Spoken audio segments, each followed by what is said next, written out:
I told him, you can have my Blu-ray copy over my cold, dead butthole. Oh, hello there. I didn't see you come in. Thank you for joining us once again for this, the second season, episode 151 of the Drunk Doctor Who podcast, wherein we discuss the 151st serial of Doctor Who. So go ahead, hop in your TARDISes, travel back in time with us to 1987, wherein we discuss Dragonfire. It's season 24 of Doctor Who. Season 2 of the podcast.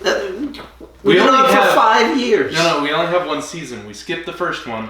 It's always been season 2. Right. Okay, so this is Dragonfire, and they haven't come out with it as of yet on Blu-ray, so we end up watching it on DVD. Hence the cold dead. Check this out. Isn't this the best sound? Oh, it's so satisfying.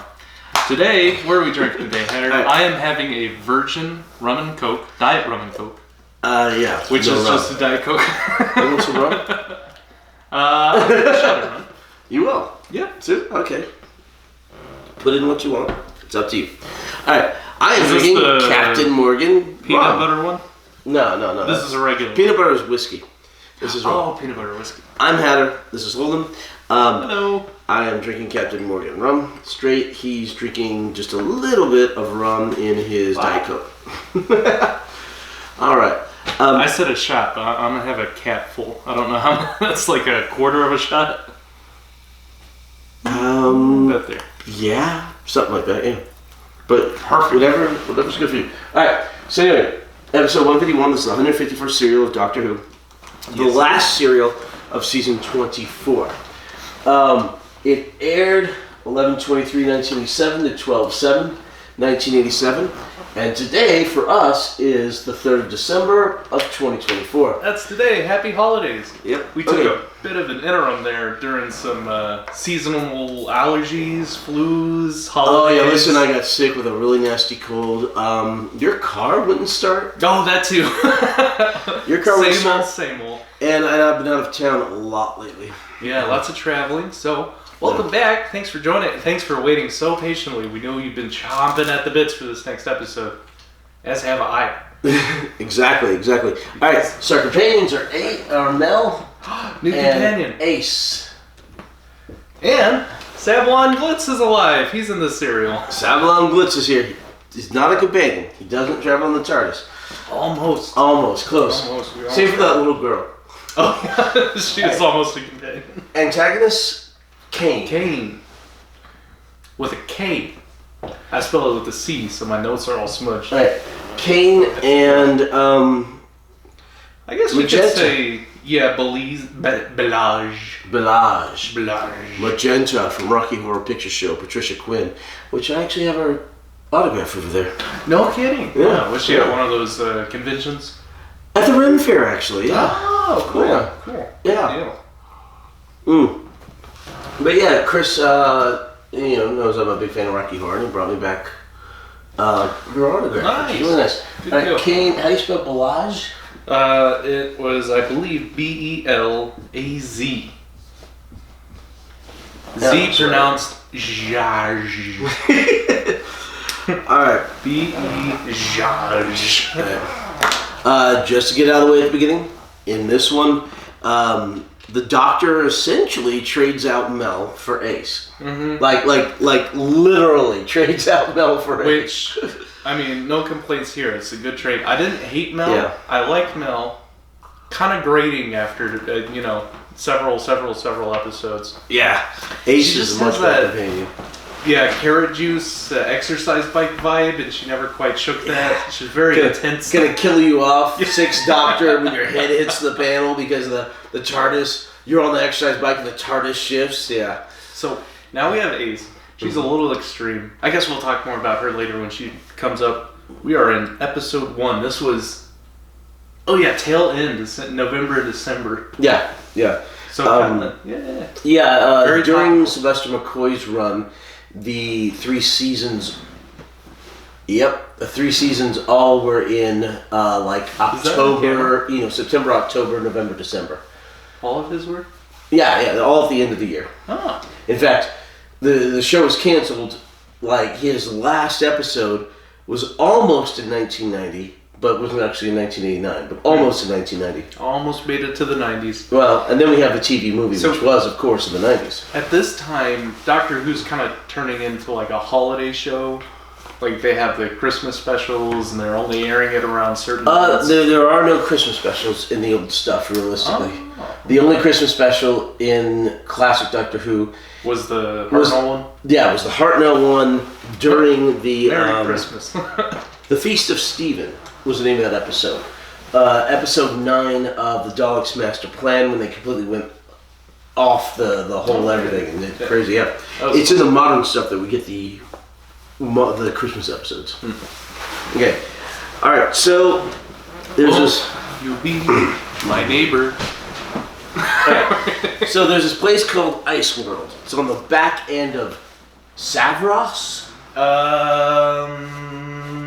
Yes, Savros. Okay, so there's this world which, like our moon, faces the sun on one side, and the other side is always facing away from this one. Rotates like that. Yeah. My wrists don't bend like that. Okay, so essentially there's this guy, Kane. There is so much in this story that is an allusion to so many other things. Like Cain and Abel. Oh, yeah. Ace's real name is Dorothy, and she was Wizard of Oz. Right, like Wizard of Oz, and she was blown to another world, just like Wizard of Oz. And then there's there's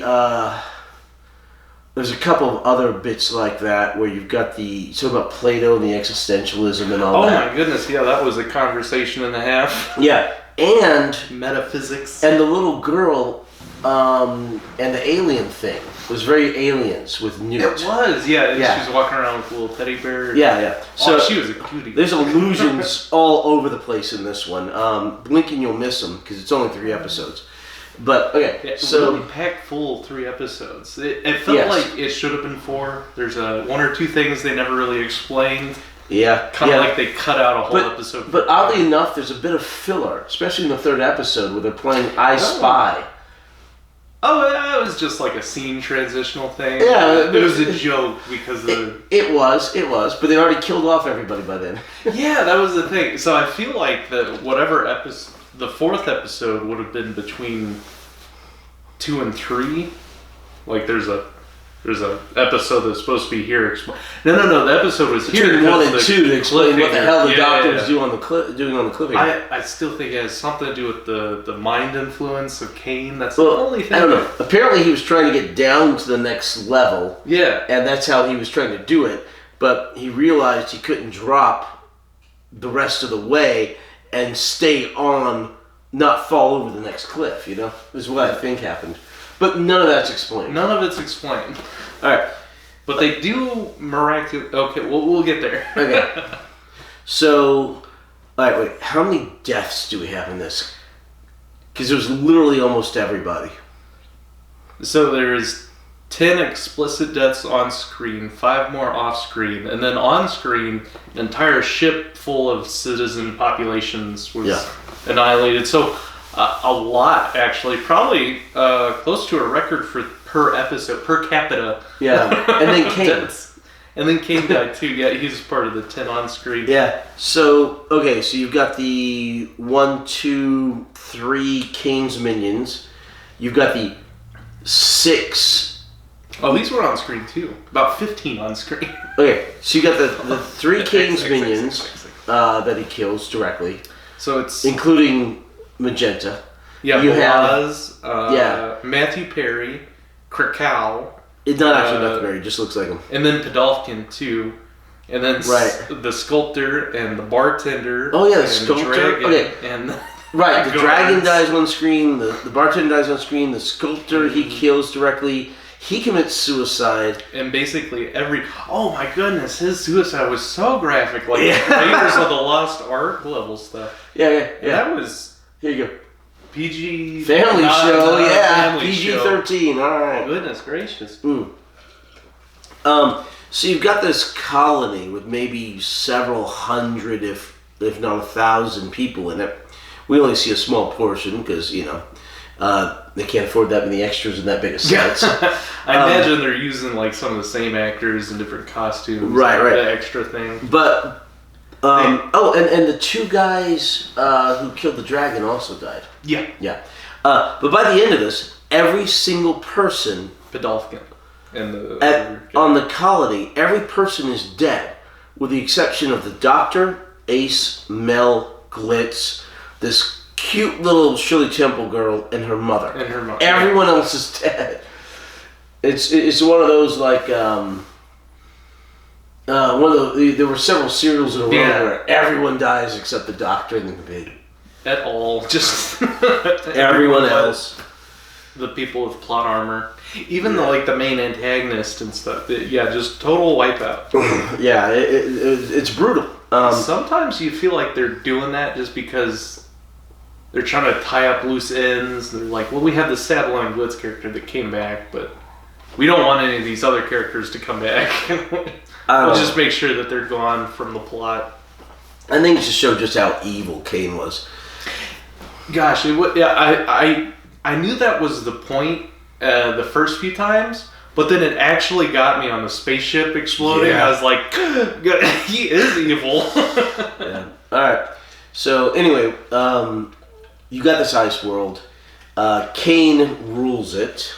And he rules it very tyrannically. Since the past 3,000 years, he's been in charge of this colony, and the other people there. I think he basically developed it into a colony. I don't think it started out that way. But where did the other people come from? So he had like cryo-frozen soldiers, his loyalists, and he must have thawed those out, and they must have, over the 3,000 years, had kids and families, and kind of grew into a civilian population. I don't think he originally had those. I think those were recent conscripts.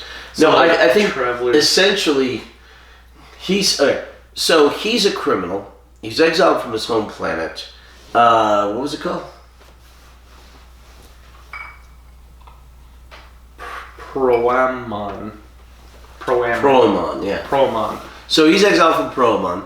He's a criminal exiled on this world. He's been there 3,000 years. Apparently they live until something kills him. Did I ever say what race he was? The name of his species? Proamonese? Proamonese. They never say. They have like liquid nitrogen, cold blood. Yeah. They're very cold-natured. Yeah. So he's exiled there, and he essentially develops this colony where people come and trade and stuff. It's kind of like a Buc-ee's in space. You know? It's that pit stop where you're gonna fill up on things and get more supplies and all that. And every once in a while, conscript some people into his army with a really cold coin, like another Raiders of the Lost Ark. We got a few Star Wars vibes too, like the cantina scene. Yeah, the Star Wars stuff, Raiders of the Lost Ark. This is incredibly derivative of so many things. Although you could claim it's an homage to all those things, which does it in an original way. Yeah. I mean, you've got magenta in it. Just homage your heart out. But anyway, it's a fun serial. It was. So the Doctor and Mel show up. They go to the local eatery, and there's Ace. She's a waitress there, and she is 6'18". Later on, she admits she's 16. Anyway, so she's got a fire in her belly, and she doesn't like people telling her what to do, etc., etc. Real rebellious troublemaker, pyromaniac. Yeah. Apparently she blew up part of her art school that she was in or whatever. As what did she call it? The beauty of... Yeah, they couldn't see it was the creative act. Creative act of destruction. Anyway, so she's really neat. They bump into Sablon Glitz. Hey, he's back. Yep. Glitz, and this is the last time we see him, I believe. Anyway, so Glitz owes money to Kane because he sold Kane spoiled fruit. Yeah, no good. No good. So he's like 1,000 crowns and 100. Just 100. Right. And he calls them Okay, Kane calls them crabs. He refers to them as Grotzits from his homeworld. Yeah. I guess there's some sort of exchange rate. But at the colony, they call them crowns. The colony is very kind of Euro Middle Eastern, where they have the grand poobah helmets with the spikes and the, what do you call those thingies? It's a very German thing. German, that's it. Yeah. Like very Ottoman Empire-esque. So anyway, Glitz has a treasure map, which he lost all his money in a poker game, won the treasure map in a poker game, and he's going to find this dragon and get the treasure and all this stuff because he has to, because he lost everything in the other poker game. It was all rigged by Kane. Yes, every last bit of it. I really like Kane as a villain because he is actually evil to the point where it's emotionally explicit. You're like, oh goodness, he is evil. Yeah, let's just kill all these innocent people just because. He's so manipulative. So he gets. Here's my theory: is that the fruit wasn't bad. He just wanted some sort of sway over Sabalon Blitz. He's trying to just with Sabalon Blitz, I believe the fruit was bad. yeah, but he could have had something to do with it. Like he delayed his space travels, and anyway, so he has $100 over Sabalon Blitz, and then he orchestrates him to win this map in the gambling casino they have. Yeah. But it has a tracking device on it, so it's all a part of his little machination. The seal was a tracking device. Yeah. It's gorgeous, and not only tracking, but it's a bug, and they can hear everything. Oh man! So anyway, Patricia Quinn, Magenta shows up. Very master-esque kind of. Yes. Grand scheme play. I mean, he had 3,000 years to kind of sort out his plan. He would have been a great Bond villain. Yes, yeah. Except one that actually just... No, I expect you to die, Mr. Bond. So, Magenta, Patricia Quinn shows up, and she's like, all right, Glitz, if you don't give us the 100 pounds or whatever, we are going to keep the Nosferatu. So, she... when she was 16, pledged herself to King by accepting his sovereign. A really cold coin that... Right, imprinted your hand, which is very, very Raiders of the Lost Ark. And all of Kane's main minions have that mark on their hand. Because Kane has to live at negative 190 Celsius or he dies. Yeah. And he touches people and they die because of the cold. Yeah. Bringing really cold hands to a whole new level. Yeah. And he essentially has two minions. He has the cryo-frozen people that he dethaws and they kind of robotic and zombie-esque. They're under his mental sway. And then he has the other people that are normal that bear the mark on their palm, and they're kind of more cognizant, normal people. They're just manipulated into doing his bidding. Yeah. He has the ability, the master-esque ability to hypnotize people with his voice and his cadence. Anyway, so... Which is why I thought... has nothing to do with the first episode cliffhanger. No. Quite literally, this should have been like many of the 3-episode deals. Should have been 4 episodes. Except Ghostlight, which should have been 6 episodes. Oh, yeah. We'll get there. And... Oh, we haven't seen that one. No. I was getting that confused. Gaslight. No, we'll get there. But it's... I've watched that 5 times. And I still can't tell you what in the world goes on during it. A lot of metaphysics going on. Oh my gosh. When we do the podcast for that, I'm going to be sitting here going, okay, I still don't know what happened. We'll see. Maybe how many times have you seen it? 5. Okay, 6 times the charm. Well, it'll be 7 by the time we get there because of the main group. Yeah. I'm going to have somebody else explain it to me. It's just crazy. It's so fast. It's 3 episodes. It should be 6.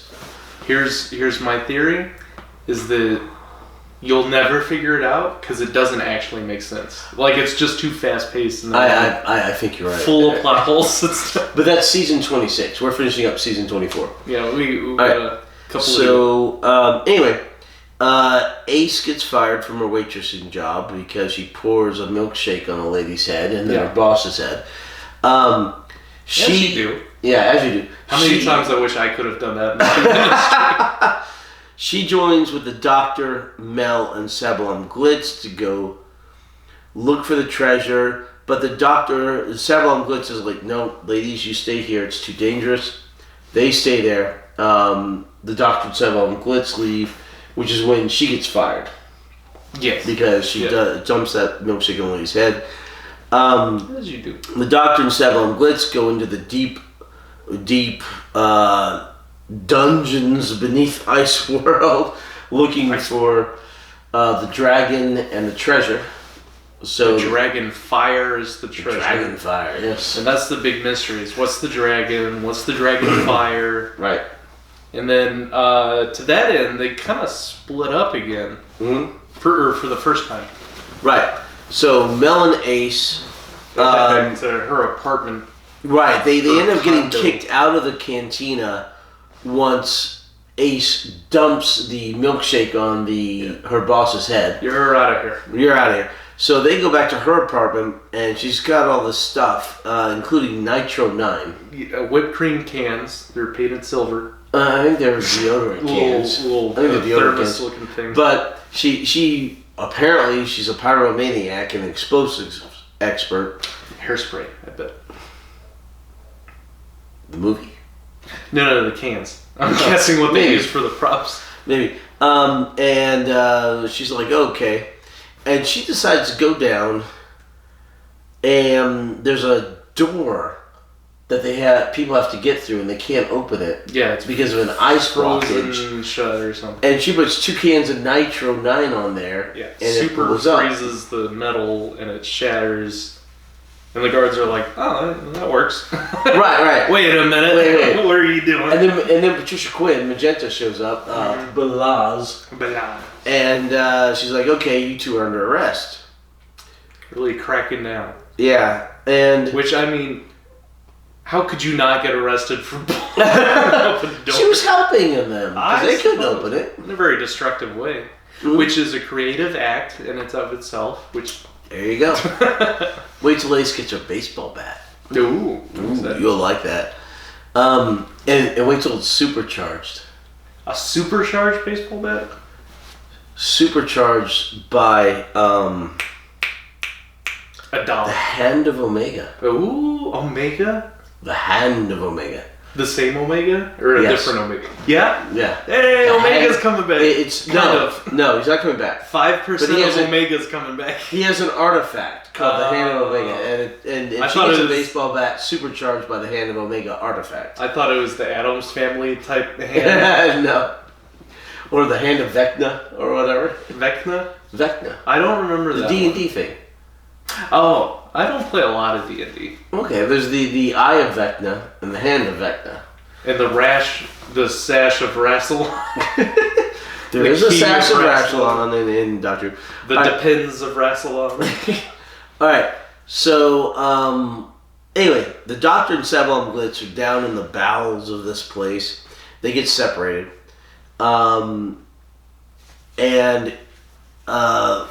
They keep doing some slapstick Scooby-Doo stuff where he ducks his umbrella. And this Doctor is very slapstick. He really is, because he was a children's clown entertainer before being the Doctor. And then someone's face melts. Wait, no, that's not yet.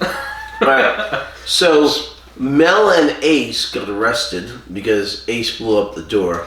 And they go to... Mel keeps getting convicted by association. She gets kicked out of the restaurant. Yeah. She gets arrested. She did nothing wrong. Correct. It was all Ace. So they go to the restricted zone where Kane lives in the sub-zero Celsius freezing temperatures. Because negative 10 degrees Celsius is about... I don't know, something close to 0 Fahrenheit. Yeah. Which is really cold. Actually, that's close to right. Maybe negative 8 or something like that. And Kane is talking to Ace, and he's doing the talking to her and trying to get her to grab the sovereign. And you want to be conscripted. You want to touch the cold coin. Yeah. And Ace is having nothing of it. Strong mind. Yes, she is very strong, very rebellious. Well, I don't know how smart she is. I'll say strong-willed. Strong-willed. Better. Right. Strong-willed. Very stubborn. And very stubborn, very rebellious. Mm-hmm. And she apparently came from an orphanage in Perryville, wherever the heck that is. Take orders. Yeah. Anyway, so she... Except from the professor. Yeah, she calls the doctor professor. And she calls Mel Donut. Yeah. And also several times she calls Melanie, Mel Donut. And she calls people bilge bag and... That's Glitz. And she has a lot of fun names. She calls Glitz bilge bag. She calls Mel Donut for some reason. And she calls Doctor the Professor. Her name's Dorothy, but she likes to be called Ace. And then she uses her own nickname as a catchphrase. Goes, "Oh, right, Ace, that is." Right, well, okay, she is full of weird 80s British slang. Yeah. Like Brill for brilliant, Ace for something that, is the top. That tops everything. These knees. And she just has all these weird little catchphrases. I said I feel like, she was replacing Melanie as a more 80s younger companion to relate to the kids watching the show, because she has like the 80s hair and the 80s jacket and clothes and style and the slang. Did you ever see, you've watched The Simpsons, right? Oh yeah. Did you ever see that episode where Homer ends up voicing Poochie on the Itchy and Scratchy show? Oh, no, I don't think so. Okay, well they try to make the Itchy and Scratchy show more relevant. So they bring in a skateboarding character called Poochie. And he's a dog, right? As opposed to the cat and the mouse. And he's got all these catchphrases and he's so cool and stuff. And that's what it feels like Ace is. She's like the Poochie. The catchphrase and the really cool and the young and all that stuff thing for Doctor Who. But she works. It works. Poochie. I was just about to say that. It works. She's fun. I hope they tone her down a little bit. She's a bit much. No, they never do. Okay. All right. So, anyway, so Ace and Mel escape and go back down into the bowels of Ice World. Thanks to a can of nitros. Well, which she's kind of holding like a suicide bomber. I was about to say. You are reading my mind today, and so they're down in the deal, looking around. In the meantime, the Doctor and Glitz have separated. The Doctor decides he's got to go down a level on this cliff, and he climbs over and uses his umbrella to hold on to the deal, and he's trying to get further down to a different cliff, and he falls on the umbrella, and he's holding barely, and I guess it was further than he thought, but he feels if he falls, he'll fall forward off the next cliff. It's very confusing. I think where my confusion came from was the green screen they used, because I think they're trying to make it look like, it's too far to, kind of... But they never really show that. Yeah, it looks like it's like he's several stories up in the air. Yeah. I guess he's trying to shimmy his way down, but he goes down backwards, which isn't really a great cliff climbing. Well, I think he tries to do handholds and footholds, and he realizes he can't. Yeah. So he ends up just holding on the umbrella. He calls for Glitz. Well, no, not yet. So he's literally on a cliffhanger for the cliffhanger. And then Mel and Ace are down there. And Ace is like, the dragon is just an old wives' tale to scare the children. He doesn't exist. And then the dragon shows up. And Mel screams and... End of episode 1, yeah. Little cliffhanger. Which we will see that scene again in the 50th anniversary episode. Oh, like flashes back to it? Or just a similar scene? Yes. In the 50th anniversary episode, there are a rolling set of scenes, at least one for each Doctor, prior to the 11th Doctor. And this is the one they choose for It's the the most 7th intense. Doctor. Yeah. Yeah. I bet they just made that for the marketing material. That's probably what they put in the ads. Doctor Who coming up 5 p.m. and then shows them dangling on the cliff. Because it really feels like they stuck that cliffhanger in there for no reason at all. Except to be a cliffhanger, literally. Just need a little bit of excitement. I mean, the first episode was kind of slow, but I don't think it was too bad. The pacing, the dialogue, it was fun. They had the slapstick, comedic relief. And there was like it was and the plot is going boom, bada boom, bada boom, bada boom, bada boom. Because you find out about Magenta, Balaz. You find out things about her. She wants Avalon Glitz's ship, the Nosferatu. And Kane doesn't want to give it to her. He'd rather blow it up than let her have it. Well, he knows that she wants it because she's trying to leave his service, but he's just an evil-hearted person. He doesn't let people exit his service ever. Yeah, he's a real bastard. Pawns. Yeah. Like, imagine that you're in the middle of the Queen's Gambit, and this one pawn is like, "Can I go home?" You're like, "No, I can't. I've been working on this game for 3,000 years." But I mean, how many people has he gone through before her? Oh yeah, I mean, countless. I'm sure. A human lifespan is disposable to somebody who lives 3,000 years. So what I found was weird. Was it the first episode or? Oh, it's coming up in the second episode. Kane says he used to have feelings for her. Mm-hmm. So she enters his service at 16. Then she's with him for years and years and years until she's like 30 something. About 20 years, 36 or so. Yeah. Yeah. So at some point. During that process, she has this romantic fling with them or something. He develops feelings for her. Something, and I hope it. So in the United Kingdom, the age of consent is like 15. Well, I'm so 16 is fine. Wasn't right away, according to them, but it may have been. But it's their age of consent is lower than ours because he's like thousands of years old. It's like the Twilight thing. Yeah. Because he looks like he's around 45 maybe, but he gave her special. All this isn't really explained. It's just kind of hinted at or mentioned. But he used to give her special privileges. But now that his plan is coming close to fruition, he's railing that all back. And he's like, you don't get to just walk around the restricted zone anymore. Yeah, you're just playing upon my old feelings for you, but the past is a clean slate. Here's my guess: is that Balaz looked similar to Zana, which is why he developed feelings for her, because it makes a big point to where he's obsessed about this ice sculpture. And he's doing all these master plans. He's trying to get the Dragonfire for some reason. And he finally has an ice sculpture. And at the same time, after 3,000 years, he's obsessed with that this before. Ice sculpture. Yeah. Well, it's not a great set piece. He talks about it like it's intricate and captures her likeness, but it's just a very basic. So that's my guess. Yeah. But it doesn't explain any of this. It doesn't explain the cliff. A lot of it's just really fast paced. We're getting just the basics. Yeah, the whole serial feels like Cliff Notes. Yeah. Yeah.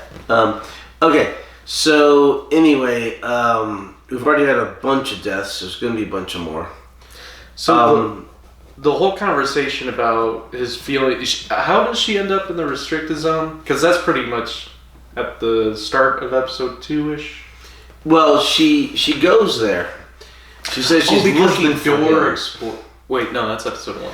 No, she says she's looking for him. Oh, that happened in episode 1. Okay. Because of the problem with the door and all that originally, So which they Ace blew up, and then they go down there, and she gets the bright idea to kill him because she decides if they don't kill him, her and who's the other guy?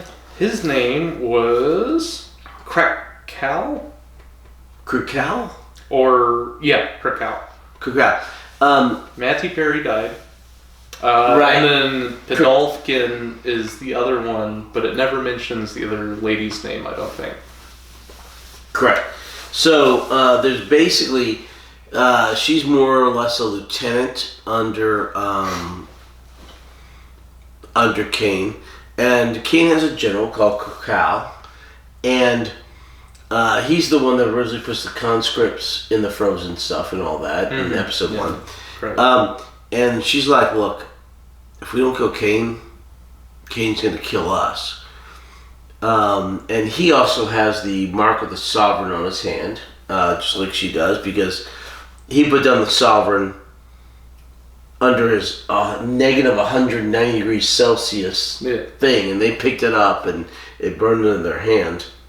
And so they are marked by him as possessions, essentially. Left a freeze burn scar, and Balage is upset. That, it hasn't faded after 20-something years. Yes. So she's like, okay, we need to kill him. And Kakao's like, well, how? She's like, heat. Heat will kill him. Yeah.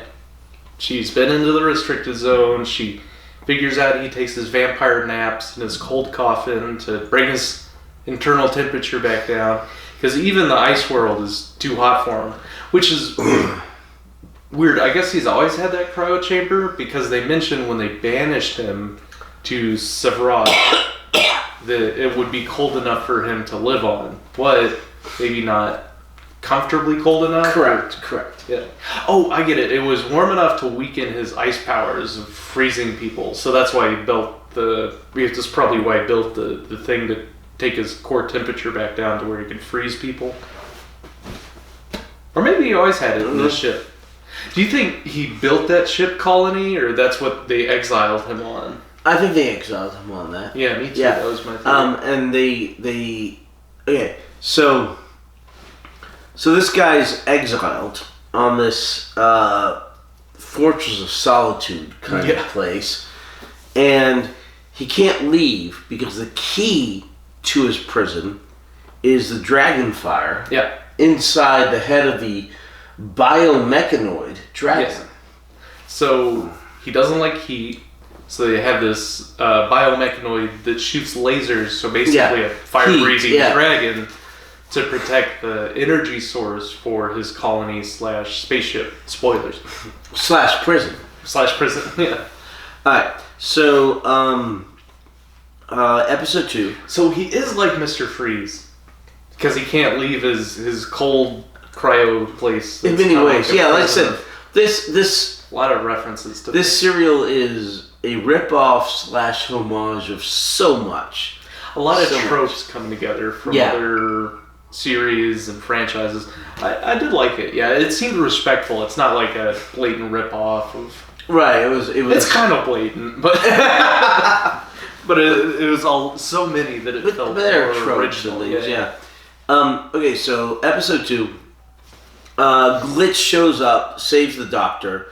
They manage to get down to the lower cliff. They probably thinks of Sablon Glitch, climbing over the railing, crawling down the doctor, getting down there, and then the doctor crawling down Glitch to get there. But they don't show it, but that's probably what happened, and they just show the end of it where the doctor is literally like the drowning man clinging on to Glitz, trying not to let go as they're on the next cliff. Like he shuffles down and crawls between his legs, and they're on the ground. And the doctor's acting like a drowning man in that scenario. They go forward and they keep looking for stuff based on the map. Mel and Ace show up eventually at the cliff, and they're like, hey, umbrella. There's the umbrella. Because the doctor must have shimmied down this cliff, and Ace is like, good thing I have this rope ladder in my purse. It wasn't even a rope ladder. It was a metal like ladder. The kind you throw out of the bat chopper. Yeah. The kind that's stationed right next to the bat shark repellent. Yeah. Or the one at the very beginning of Down with Love. Oh, that was a good movie. Love that movie. Fantastic movie.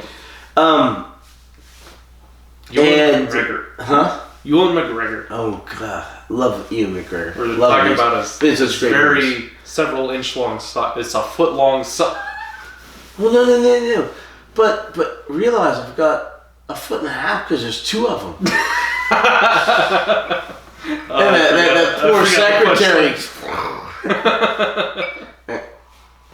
So luckily she has the chain ladder, which looks very sketchy, by the way.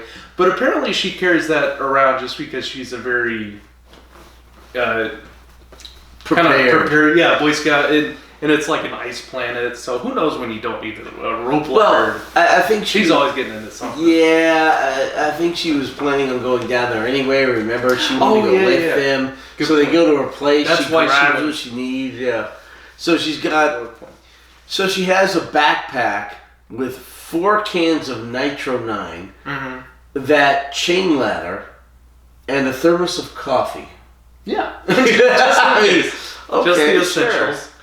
Sure. She seems very American because the coffee rather than tea. Or is Europe that switching to a the coffee? Dorothy thing, you know? She was named Dorothy, but she goes by Ace. But she was named Dorothy, and the whole Dorothy Wizard of Oz thing, going to another place. Yeah. What does that have to do with coffee? No, that's American. Okay. Oh, okay. Yeah, the Dorothy thing's American. So she is supposed to be like an American. No, she's very she's English. Scythe. Perryville is very English. A levels are very English. So she's not an alien. She's a human. Right, she's British. She's from Earth. Yeah, and British. In the future Earth. She's future Earthian. You get the idea she was current Earth person from 1987 because of her punk jacket. Oh. Did it say how she got into space again? She's adopted. There was some kind of weird explosion that she created that flung her way into space. The explosion threw her into space? She talked about a time-space explosion. That's like it's the barest of backstories. Indiana possible. Jones, Crystal Skull, like refrigerator and the nuclear bomb thing. Yeah, it's crap, but we'll accept it if we have to. That sounds like showing up and I need to make a D&D character. I got thrown into space because I blew up my chem lab in school. Yeah, her background story is not great. Confusing. Anyway. Yeah, it's as confusing as some of the other things in this episode, so it just kind of fits. There's so much going on, they just kind of mish. Yeah. All right. So the Doctor and Glitz get down to the lower level, and they're looking around, and they bump into the dragon. The dragon, the vertebrae, the biomechanoid. Yeah. Creature thing. Big crazy head. And really, it was a really good outfit, actually. Oh, the set piece was so good. So they have the bodysuit with the actor in it and the big helmet, but then they switch it out for an animatronic that has, the operating head that opens up. Yeah. I thought that's where all the budget went was. I thought they were trying to kill the show at this point, but the set pieces were actually really nice. It was a high-end animatronic that had a look-alike suit. It was good. I liked it.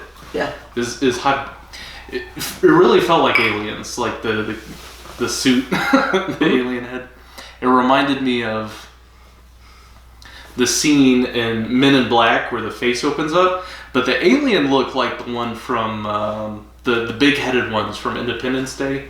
Yes, absolutely. He's got like the radar dish looking this skull. predates Independence Day, but yeah. It does, yeah. Not a trope of that. But yeah. When did Alien come out? The first one? 1979 or 1980, right there. Oh, okay, yeah. So it's probably modeled after the big back head. They just took the big skull of the alien and then made it wider. Yeah, Aliens came out in the early mid-80s, like 84, 85, 86. Felt a little inspired. And a lot of this was kind of an homage to Alien on that. Oh yeah, and the little girl running around. Yeah. Newt. Running back.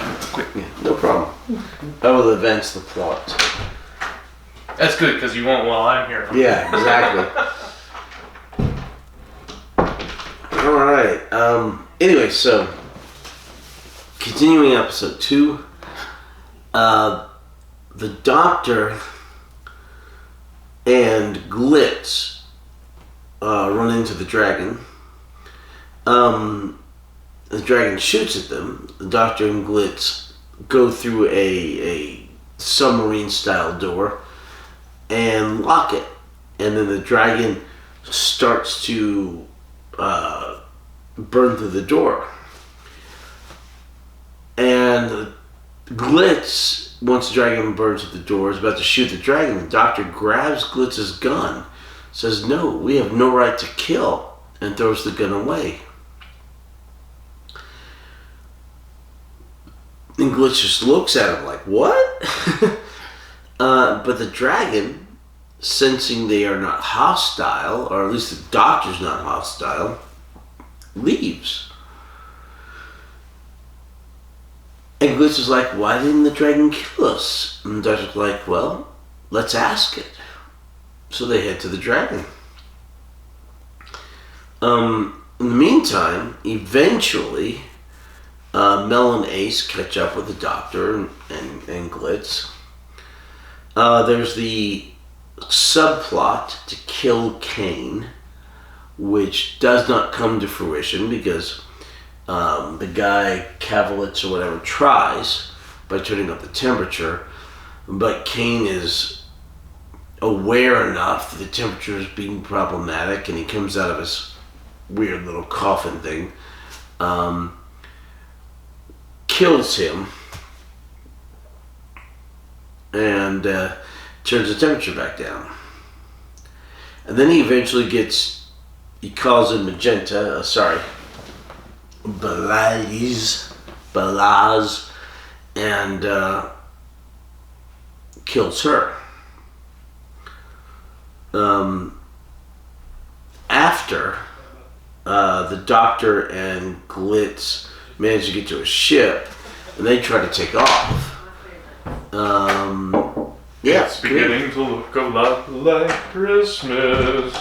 Anyway, Glitz and the Doctor try to take off in Glitz's ship.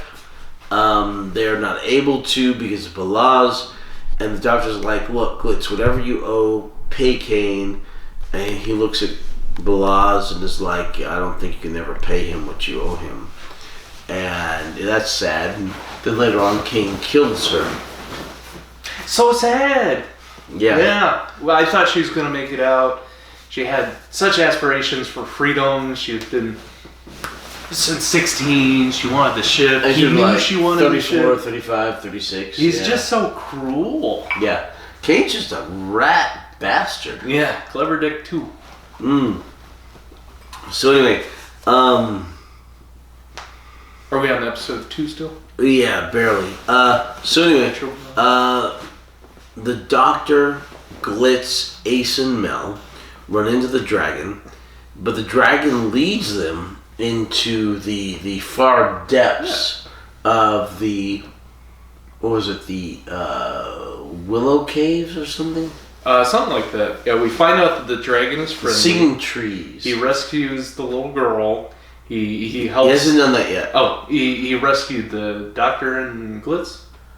Actually, yes. Yeah. He rescues the Doctor and Glitz. Okay, so Kane animates some of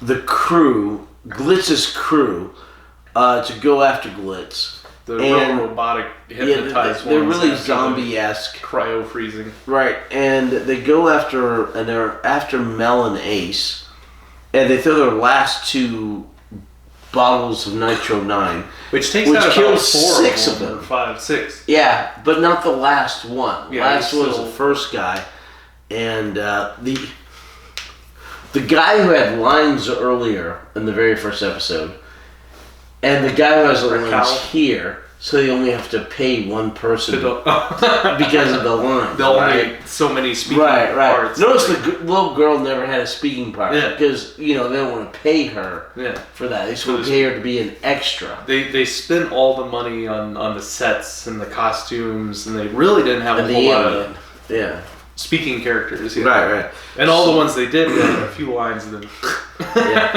So they kill all of these zombie-esque previous Glitz's crew, and how horrible is Glitz for selling his crew into slavery? I mean, oh yeah, he was never a good guy. No, he's barely an anti-hero. Yeah. Barely.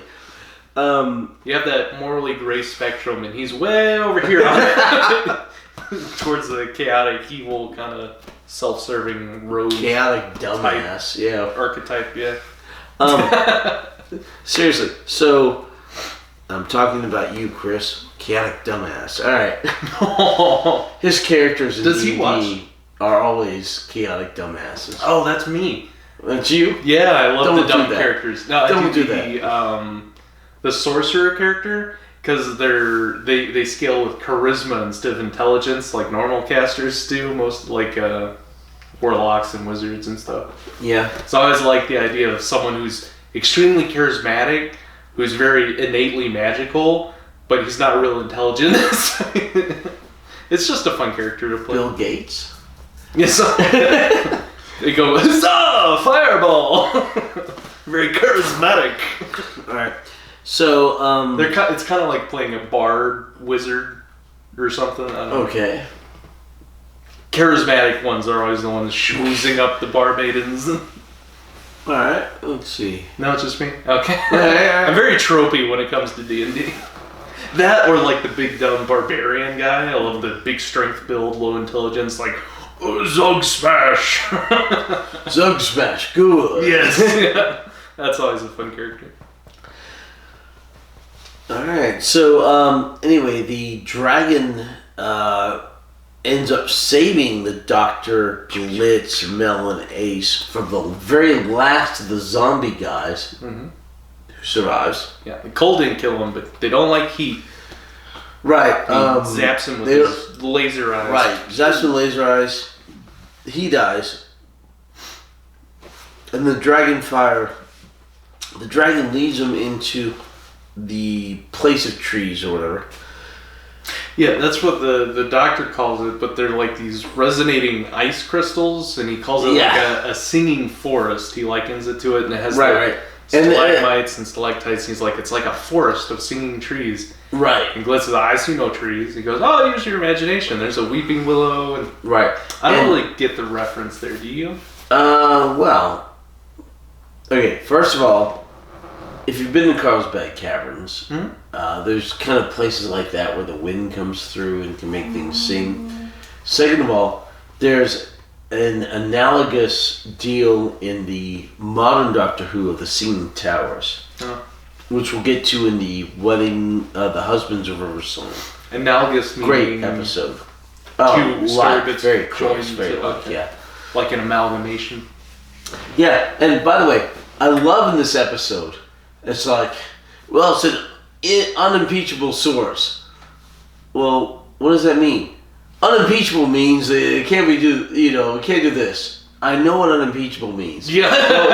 but what's the source? Yeah. Savile Glitz keeps making statements, and the women are like, well, what? And he's like, he starts explaining the words, and like, I know what the words mean, but what is this, you know? Yeah. That happened 2 or 3 times. It was hilarious. I only noticed it the once. It happened like 2 or 3 times. There was a lot of humor in this serial. Even though it was very dark and death heavy, it was a lot of slapstick and kind of goofiness too. Yes, this Doctor is very big on that. They had to add all the goofiness, otherwise the serial would have been way too heavy. And right. We had serials like that before, but not so much in recent time. They kind of moved away from the darker Doctor Who stuff. Since about the mid to late 5th Doctor, yeah. But it still has dark elements. They just added more comedy to kind of lighten it up in between. Correct. The face meltings and the stuff. I'm surprised that made it on air. Well, like once they passed the watershed and got to a later time slot, they just used the hell out of it. Yeah, Doctor Who After Dark. We talked about. We have. Okay, so anyway, they follow the dragon. The dragon shows them with its own power. The crystals in the place of the trees.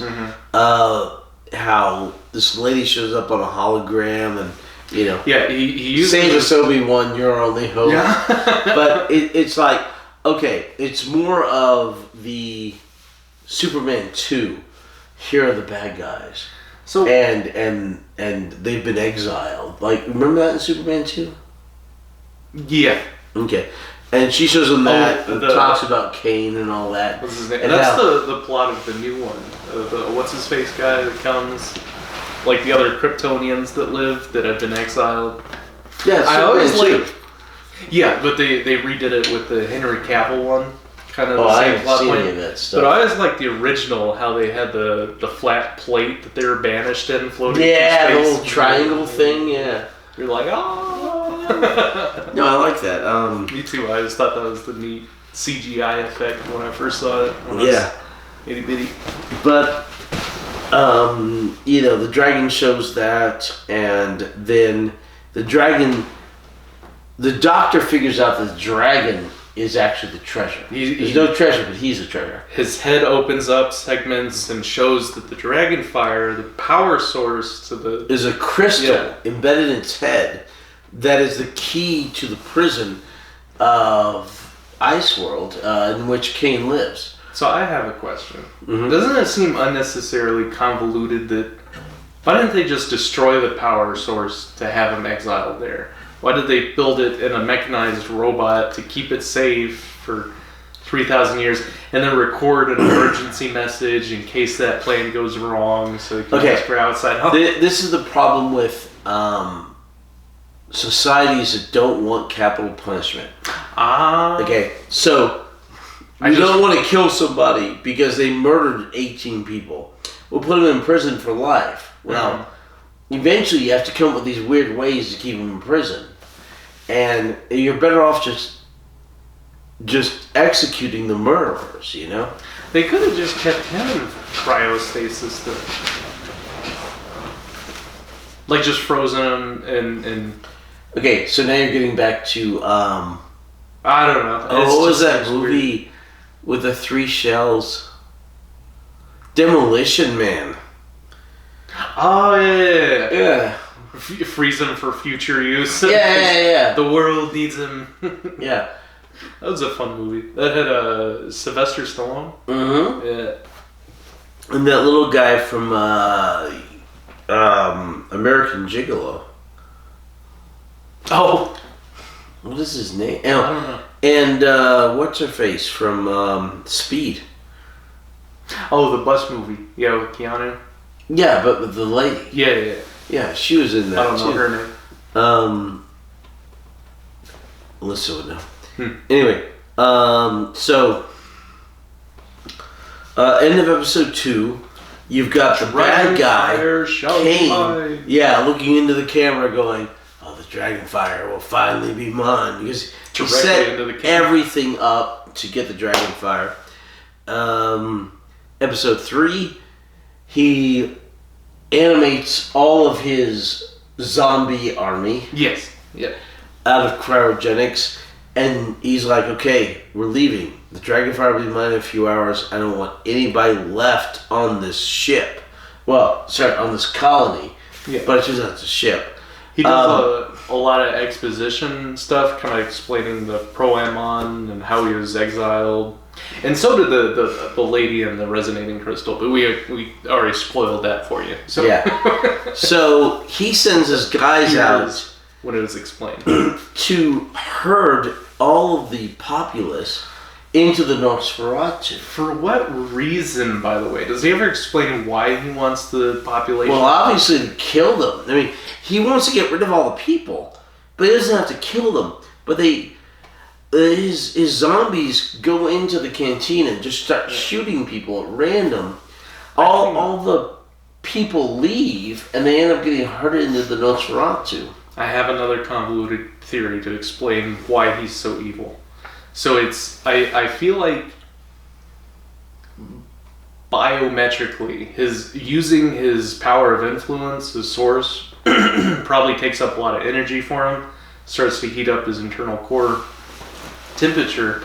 So the more people he has that he mind controls, the more often he needs to go and cool down again. So rather than keeping all these people in check just by like influencing them, he just wants to shoot them out the garbage disposal, basically. No, but okay. No. I mean, why else would you get rid? Because he was using people as an army, like the conscripts, and he'd put the mark on them and hypnotize them. But that he didn't want to do that for all of these people, so he doesn't need them. But there's no indication of that, you know? No, yeah, it just shows him hypnotizing people, and then it shows him going and recharging, and it goes, I don't know, it's just a theory. I don't think he's recharging, he's cooling down. Yeah. But he kind of heats up. I don't think it's... My theory was it wasn't just the temperature of the planet, because this is what we were talking about earlier, is why they exiled him on that planet, and it was cold enough for him to survive, but not really cold enough as cold as he wanted to be, to freeze the coins and freeze people's faces. So he built a little cryo chamber so he'd be more biologically powerful over these normal human people. So I was just thinking maybe his mind influence has something to do with that core temperature thing. No clue. Never. Nothing's explained. Yeah, I'm just making up my own theories to fill in the in-betweens.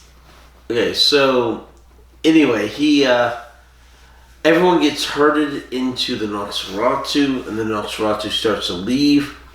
And it's mentioned before there's 600 pounds of nitroglycerin grade on there. Ace runs out of the whipped cream cans, the nitrous 9s. She wants to go back to the apartment.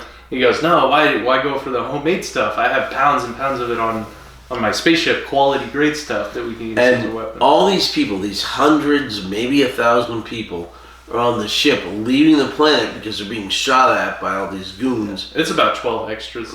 Yeah, and then Kane shoots it and it explodes. Mm-hmm. And literally everyone else dies. We're talking hundreds, if not 1,000 deaths. And that genuinely shocked me. I was like, why would he just do that? He's so mean. Yeah, it's very, very cruel. So anyway, just dead weight for him.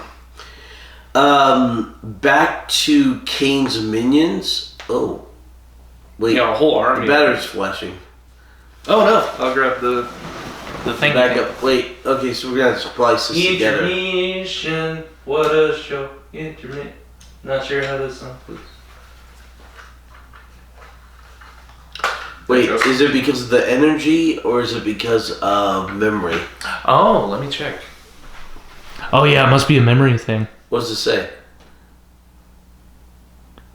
Yeah, it's not the battery flashing symbol. It has the play cam with an X through it flashing symbol. Okay, so it's probably...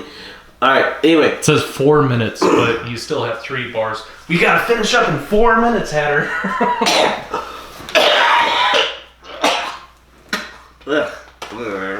Hit it. Alright, so, the doctor... the doctor gets the Dragonfire out of the dragon's head. Mm-hmm. There are 2 minions of Kane who go down to kill the dragon. They manage to kill the dragon. Batman cowl, it shocks them to death when they try to take it out. They actually manage to kill the dragon, but the dragon head that they want to take back to Kane because he insists on it, shocks and kills them. Mm-hmm. And then the doctor takes it up, and Kane in the meantime had captured Ace, and he's like, okay, I will trade you Ace for the Dragonfire, because he wants his revenge. And the doctor glitz. In the meantime, the little girl, the little Shirley Temple girl, had wandered off, and she's under a stair, and the dragon shows he's not a bad guy by saving her and taking her away. She goes, bye, dragon. Yeah, bye, dragon. And except she doesn't say anything because they have to pay extra. Right, and my wife's like, oh, she's going to have PTSD after that because... Oh, the poor little actor, she's getting carried around by this horrible dragon thing. Anyway, so the doctor is like, okay, the dragon's dead, but we've got to trade for Ace because Ace is still alive. And they go to the control room, and they're like, hey, King, we'll give you this, but literally you have no one upon which to seek revenge. Yeah, now you have your power source back, pull up your astromap, see that your home world isn't there anymore. He goes, lies, it can't be. My home world is gone. It was destroyed 2,000 years ago, 1,000 years after you were exiled. So he gets real down and depressed, and then he just opens up the unfiltered sunlight, and he melts instantly. His Raiders of the Lost Ark style, his face turns into the melted plastic double. So everyone on the entire place has died, except the doctor, Sablon Glitz, Mel, Ace, the little girl, and her mother. Because the mother showed up at one point looking at Glitz going, hey, have you seen my daughter? I mislaid her, Glitz is more broken up about the loss of Nosferatu than he is about all those tons of people dying. So I don't know if he understands there were all those people on there, but yeah. Oh, yeah. He saw him. They locked the door behind him. He's like, no, my ship. Open the... Anyway, so the Glitz is a bad guy. So Correct. He's not a good person. So he takes over the colony ship and names it Nosferatu 2. Right, this is your new captain, Sablon Glitz, but there's nobody on it except for those 6 people. Yeah. So, Mel decides to stay behind, and this is the end of our journeys, and the doctor doesn't like saying goodbyes, and he's real broken up about it. Yeah, he's very, very, very circuitous in the way he says goodbye to her. But that's okay, the doctor doesn't have to be alone because Ace instantly replaces the companion role, and the doctor says, well, if you're gonna ride around with me in the TARDIS, there are 3 rules. You gotta stop calling me the professor, it's the doctor. Right. I'm in command, do what I say, and I'll think of the 3rd one by the time we get to Berry Vale. Yeah. The end of episode 3, and is only a 3-episode shorter serial, which works out because we're running out of camera memory. Wait. Well, I can delete something on there. We can splice it together. What questions do you have? Oh, we pretty much covered them. It's a pretty straightforward episode. I think we got every one of my questions while I got us off topic. A lot of theories, a lot of random theories trying to fill in the unexplained bits. But okay. I don't know how I did on those. Do you have any theories? That's my question. Not for this serial. Okay, what about Doctor Who News? Oh, sorry, go ahead. Doctor Who News. So, in the United Kingdom, today, season 25 was released. Ah, tweet. And, which is the season we're getting into next. And on Blu-ray. Hopefully, on Blu-ray. Hopefully we'll get into it soon. And in next week here, we're finally getting the